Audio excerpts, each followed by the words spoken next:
iki ni ikigo cyafunguye amarembo mu mwaka w'ibihumbi 2019 tariki 6 z'ukwa mbere 2019 gifungura gifite maternelle gusa ndavuga umwaka wa mbere w'inshuke wa kabiri ndetse n'uwa gatatu 2021 nibwo twaje gufungura icyiciro cy'amashuri abanza.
Tourne à gauche.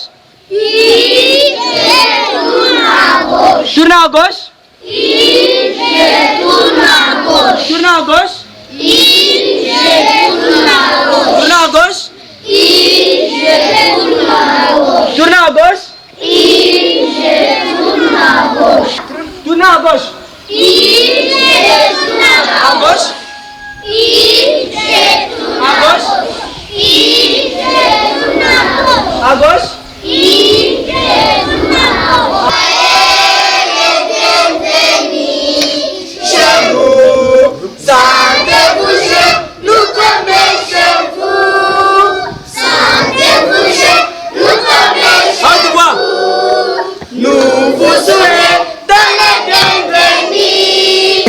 Nanone twongera tubaha ikaze aho muri hirya no hino mu bice bitandukanye by'igihugu cyacu mwese tubifurize amahoro y'Imana abanyarwanda muri mu bice bitandukanye by'isi kandi ndetse n'inshuti zacu mwumva ururimi rw'ikinyarwanda mwese nimugubwe neza cyane tubifurize amahoro byiza cyane. Turi kumwe n'abana beza muri kubona kuri kamera zacu, abana basa neza uhereye hasi ukageza hejuru bameze neza cyane. Ndabizi ufite amatsiko. Aba n'abana twasanze mu karere ka Rubavu, ni ikigo kimwe batera amatsiko umuyobozi w'ikigo araza kugisobanura neza, arakiva imuzi akigera imuzingo. Mu minsi ishize iki kigo cyagaragayemo umwana waserukiye akarere ajya mu isomero ryo gusoma neza mu buryo bugezweho, mu isomero rikuru i Kigali. Niyo mpamvu natwe rero twamaze kumenya ko uyu mwana arererwa muri kino kigo. Dukoresha imbaraga zacu n'ubushobozi bwacu dufite kugira ngo tugere hano tumenye uburezi n'ubuhanga butangirwa muri kino kigo. Nk'uko mubibona abana ni bato, ariko ni bato nyine, ntabwo ari ba gito. Niyo mpamvu twifuje kugera hano, bafite ubuhanga bwinshi n'ubumenyi, cyane ko burya bajya baca umugani mu Kinyarwanda ngo isuku igira isoko. Twifuje kugera hano rero kugira ngo tubazanire iyi nkuru nziza, munigire kuri aba bana. Ubwo ndavuga ibindi bigo bitandukanye hirya no hino mu Rwanda. Tugiye kwakira umuyobozi w'iri shuri bwa mbere, tunamushimira ko yaduhaye ikaze, atangira bibwira ibindi arabibasobanura by'iki kigo, ibintu bigende neza. Yego, murakoze cyane. Amazina yanjye nitwa Aristide Himbazwe, ni umuyobozi w'iki kigo. Tukaba twishimiye kuba mwaje kudusura. Yego, amazina y'ikigo ta Sainte Marie. Nk'uko muri kubibona gifite abana benshi bagiye batandukanye, nk'uko muri kugenda mubibona. Turabakiriye. Murakoze cyane. Ikigo bitiriye Maria, Mutagatifu Maria. Byiza cyane. Turagushimiye muyobozi. Introduction y'iki kigo, reka mubanze mutubwire abana barererwa hano bangana iki? Yego, murakoze cyane. Nk'uko mubibona dufite abana benshi bagiye batandukanye mu ngeri zitandukanye. Iki ni ikigo cyafunguye amarembo mu mwaka w'ibihumbi 2019, tariki 6 z'ukwa mbere 2019. Gifungura gifite maternelle gusa, ndavuga umwaka wa mbere w'inshuke, wa kabiri ndetse n'uwa gatatu. 2021 nibwo twaje gufungura icyiciro cy'amashuri abanza, ariho twahereye muri lower primary. Ubwo ndavuga guhera mu wa mbere primaire, mu wa kabiri ndetse no mu wa gatatu. Akaba aribo bana dufite aka kanya. Twatangiye dufite abana 97, ubu ngubu twa dufite abana basaga 260. Iyo niyo shusho nyirizina y'ikigo cyacu cya Sainte Maria Montessori School. Yes, mutangiye vuba nk'uko bivuze, ariko abana banyu batangiye gusohokera akarere ku rwego rw'igihugu kugira ngo bajye kugaragaza ubuhanga n'ubumenyi mubaha. Reka nanone uduhe iyi shusho umwana wanyu kugira ngo atoranwe hagendewe kuki? Murakoze cyane. Nk'uko nabibabwiye, ni ikigo cyatangiye umwaka ushize tuzana primaire. Habaye ngombwa ko tubona link zigiye zitandukanye z'amarushanwa, kuko ikigo cyacu kirigenga, ni privé. Haje kuboneka amarushanwa aturutse mu isomero rikuru ry'igihugu, ndavuga Kigali Public Library, aho habaye preselection mu turere tugiye dutandukanye. Natwe bitewe n'ubumenyi abana bacu bafite, nk'uko ababyeyi barerera hano babizi, umwana wacu yaje kuyitabira. Nk'uko muri kumubona hano, ku bw'amahirwe ku rwego rw'akarere aratambuka ajya guhatana ku rwego rw'igihugu. Byabereye muri Kigali Public Library, niho umwana yitabiriye amarushanwa ndetse abasha no kwitwara neza. Tukaba dutegereje ibisubizo bizava i Kigali uko umwana yitwaye ku rwego rw'igihugu. Nabyo turabyiteguye ko bizaba ari byiza nk'uko yadutunguye, akabasha gutsinda ku rwego rw'akarere, agasohokera ikigo cyacu igihugu bwa mbere mu marushanwa, ari nayo ya mbere twitabiriye, ndetse mu rurimi rw'icyongereza. Yego, ukivuga ururimi rw'icyongereza, abadukurikiye nabo bahise bagira amatsiko. Ubundi mukoresha indimi zingahe mu burezi muha bano bana? Murakoze cyane.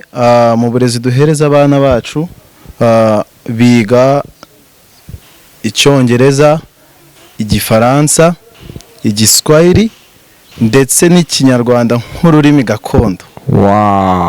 Okay, ndumva wenda dusubiye inyuma gato, aba bana ese bose nabo muri kano karere cyangwa hari n'abava muri Rutsiro nk'uko muturanye? Ese mufite abana baturuka mu gihugu cy'abaturanyi cya Kongo? Byo bihagaze bite? Yego, murakoze cyane. Nk'uko natangiye mbivuga, twafunguye iki kigo 2019, dutangirana abana 97, kugeza ubu dufite abana 260 kugera mu wa gatatu primaire. Icyo bishatse kuvuga, ubumenyi twahaye abana nibwo bwatumye ababyeyi mu ngeri zitandukanye. Umubyeyi arumva Montessori ari Nyabihu, akohereza umwana akaza kubi Rubavu kugira ngo yige hano imbere gatoya, naho ntago kuko za ndimi zose tuzikoresha, nabo baratuganye. Yego. Aha, byiza cyane.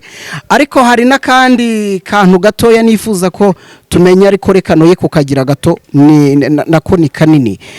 Turiho turareba ikigo cyanyu nk'uko wabivuze, igihe cyatangiriye muri no mu bwubatsi kugira ngo muhanoze neza, biri kugaragara. Ariko ngira ngo amakuru mfite, nimba wenda atari ibanga, menye nuko mutanakorera hano ahubwo mufite n'irindi shami. Murakoze cyane. Nk'uko nagiye mbivuga, dufite amashami 3. Hari ikigo gikorera hafi ya Stade Umuganda, ari nacyo cyabyaye icyo cya kabiri. Dusa nkaho twavuze ko twafunguye 2019, yego, ariko mu by'ukuri ni ikigo cyafunguye 2007. Hari ikigo kiri munsi ya stade barakizi cyitwa Permanence, bitewe n'abaturage bagiye bimuka ari batuye mu mbago z'ikibuga cy'indege, hakaba ngombwa ko babimura, baza kwimura muri ibi bice turimo bya Buhaza. Byabaye ngombwa ko tubatekerezaho aho bagiye, abari ngombwa biba ngombwa ko twimura ya maternelle yari iri hari yadufungura ishami ryayo, niryo twafunguriye inyuma ya Cercle d'Amitié. Hari ikigo gihari cy'ishuke, bitewe n'umubare w'ababyeyi bakomezaga kugenda biyongera, banasaba kuba twabashyiraho amashuri abanza. Niyo mpamvu twafunguye ishami rya 3, ari ryo turiho aka kanya, ari naryo ryavuyemo wa mwana watsinze akajya guhatana ku rwego rw'igihugu, ari ryo turimo hano, naryo rifite maternelle kugera mu wa 3 primaire. Ubwo rero nk'uko wagiye ubibona, turi mu nyubako, turi kugenda twongera amashuri, kuko kugeza ubu tugiye kugera P6 mu wa 6 primaire. Yego. Ntabwo rero ndibuze kukurekura, mufite umuvuduko uri hejuru cyane, kandi n'abana banyu bari kugaragaza koko ubuhanga budasanzwe.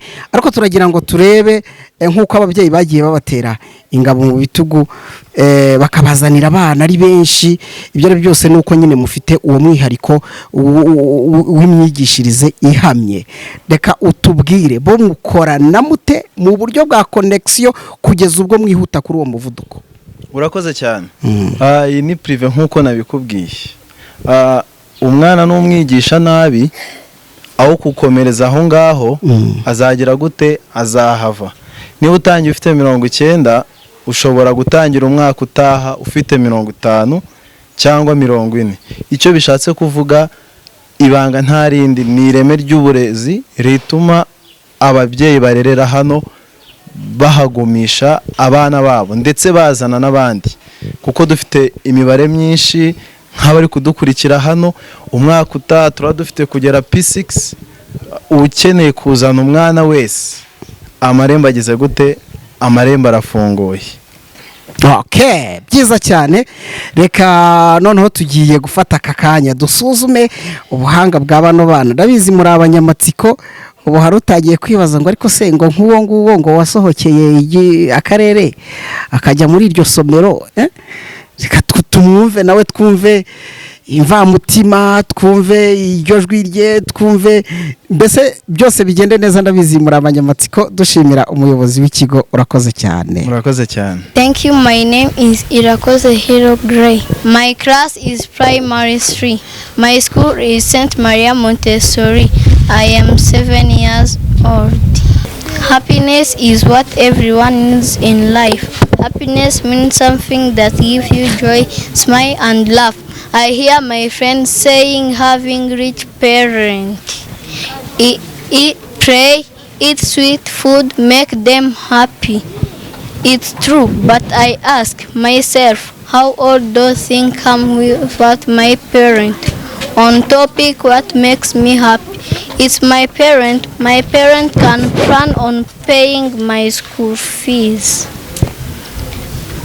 Buy food, toy that I can use for playing, and clothes make me look smart. These all bring joy to my life. ngira ngo murabyumvise ubuhanga bw'uyu mwana waserukiye kino kigo by'umwihariko na kano karere ka Rubavu mu bijyanye no gusoma neza icyongereza. Uyu ni umurezi we, niwe umuba hafi umunsi ku munsi. Turagira ngo atubwire ibanga bakoresha cyane cyane. Murakoze, nitwa Uwizeye Tumusifu Aline, ndi umurezi mu kigo cya Sainte Maria Montessori, nigisha imibare, Kinyarwanda n'icyongereza. Ibanga dukoresha mu kigo cyacu, twe twakira abana bose, ariko tugira gahunda yo kwita ku mwana ku giti cye. Hari uburyo ufata abana ukabafata nkaho bose bari kuri nivo imwe, ariko twebwe turavuga ngo ese uyu mwana afite ubuhe bushobozi, afite hehe, noneho afite imbaraga nke, ni gute namufasha. Iyo turimo kwigisha ugenda umwana ku wundi ukamenya ngo ese ko nigishije nkabona bari gusubiza ntago basubirije mu kigare, ese buri wese namugezeho ngo menye niba koko hari icyo yamenye. Dukoresha uburyo bwo kwita ku mwana ku giti cye kuruta uko tubafata muri rusange. Ikindi dukoresha, nk'uko umwana wacu yitabiriye amarushanwa y'icyongereza, mu kigo cyacu dukoresha indimi enye: Igiswahili, Ikinyarwanda, Icyongereza n'Igifaransa.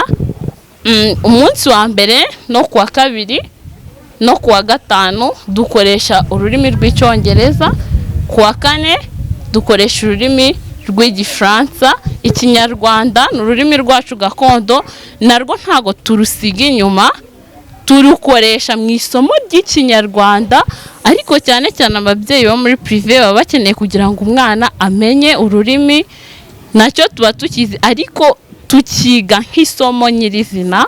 Ubundi ikindi gihe tukibanda cyane ku ndimi z'inyamahanga kugira ngo turusheho kugaragaza itandukaniro n'ibindi bigo bya leta.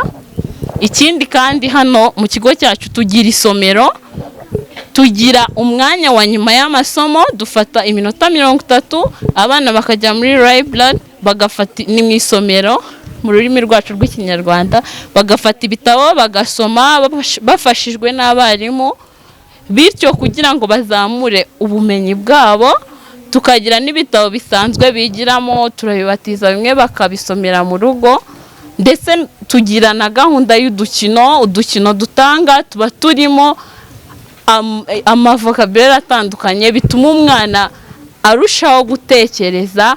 Kandi twashyizeho gahunda y'uko niba umunsi ari uw'Icyongereza ni Icyongereza, haba mu nzira, haba ku ishuri, haba turi kurya, haba turi gukina, bityo abana bacu bagakura bafite ubwenge kandi tukabatoza ikinyabupfura, bakamenya ko burya umwana mwiza agomba kuba anogeye Imana, ndetse n'abantu turasenga, tugakina, ndetse tukaniga. Murakoze.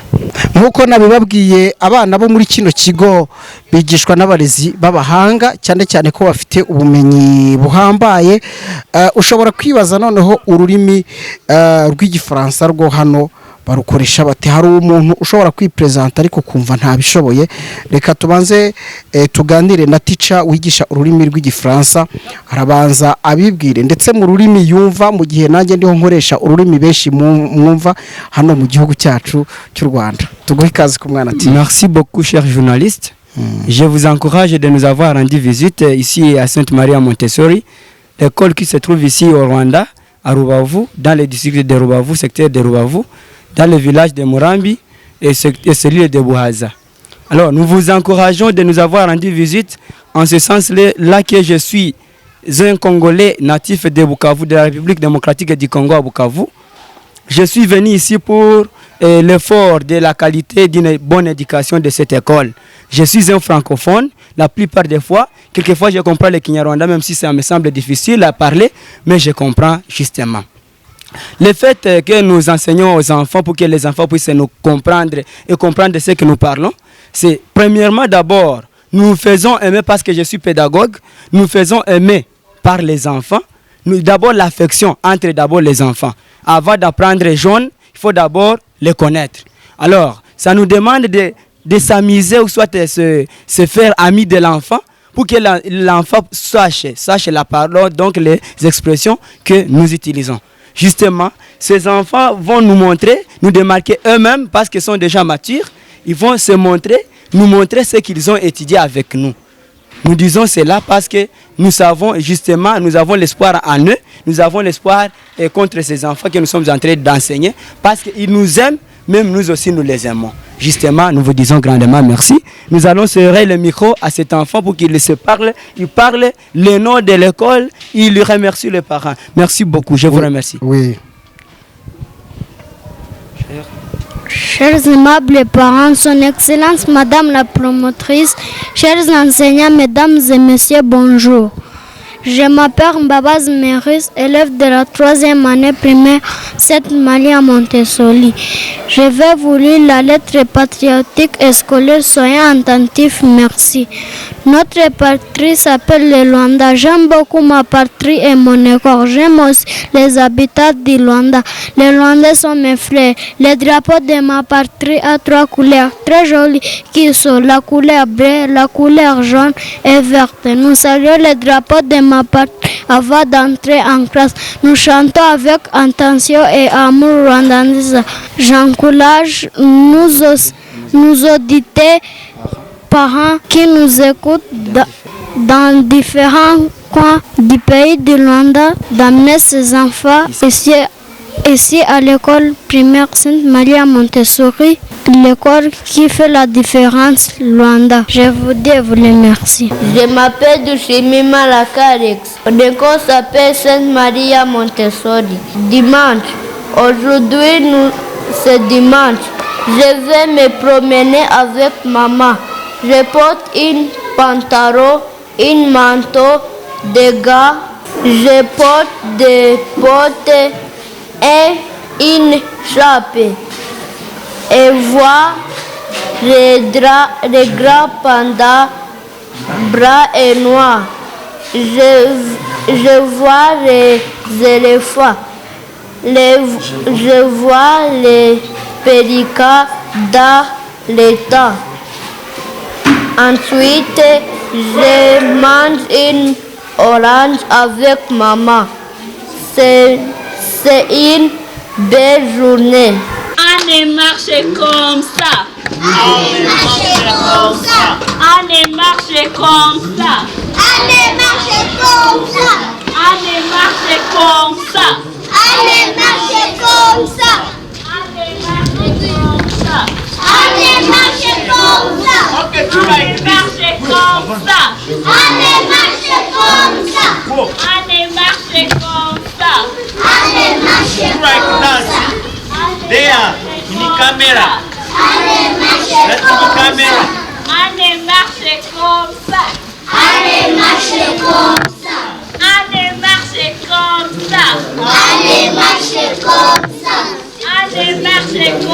ça. Allez, marchez comme ça. Allez, marchez comme ça. Allez, marchez comme ça. Allez, marchez comme ça. Allez, marchez comme ça. Allez, marchez comme ça. Allez, marchez comme ça. Allez, marchez You do like you are greeting when you reach there. Like Allez, this. marchez comme ça. Allez, marchez comme ça. You breathe, looking in the camera. Breathe in the Allez, camera. marchez comme ça. Allez, marchez comme ça. Allez, marchez comme ça. Allez, marchez comme ça.